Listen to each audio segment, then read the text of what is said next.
Un grave accident de la circulation s'est produit à Moissala, chef-lieu du département du Barsara, province du Mandoul. Un véhicule de transport commercial en direction de Mousbé a dérapé violemment en pleine ville, causant un mort et 9 blessés, dont 8 dans un état critique. Selon plusieurs témoins sur place, le conducteur aurait effectué un virage brusque à vive allure dans une tentative de rejoindre la berge du fleuve. Ce mouvement mal maîtrisé a projeté plusieurs passagers hors du véhicule, ce qui a coûté la vie à un enfant de 4 ans. Les 9 autres victimes, dont plusieurs souffrent de fractures multiples, ont été évacuées d'urgence vers l'hôpital de district sanitaire de la ville. Les opérations du 3e recensement général de la population et de l'habitat dans la province du Salamat sont lancées ce 9 mai à Amtiman, chef-lieu de la province.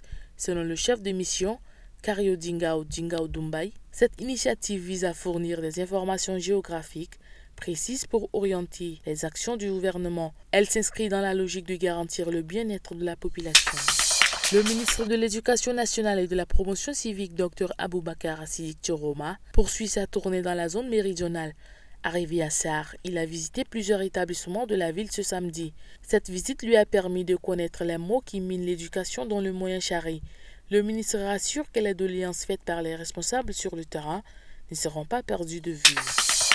Une délégation tchadienne conduite par le secrétaire général du ministère de l'Eau et de l'Énergie, Nour Saleh Agar, participe à l'atelier de validation du rapport d'évaluation du plan opérationnel 2016-2024 de l'autorité du bassin du Niger. Cet atelier, qui se déroule à Niamey, capitale du Niger, a également pour objectif de discuter et de valider le nouveau plan stratégique de l'ABN pour la période 2025-2033. Cette rencontre cruciale permet d'évaluer les résultats concrets obtenus au cours des 8 dernières années, de tirer des enseignements précieux des succès et des défis rencontrés, notamment dans le domaine complexe de la gestion intégrée des ressources en eau. Le président de Dynamique Citoyenne Handicap Plus, Baila Sem-Gérard, a tenu un point de presse ce samedi 10 mai pour attirer l'attention des autorités et de l'opinion publique sur l'enlèvement d'une ressortissante tchadienne au Nigeria. Il s'agit de Modima Sandiangar Françoise, enlevée le 12 avril dernier dans l'état du Kano, au nord du Nigeria.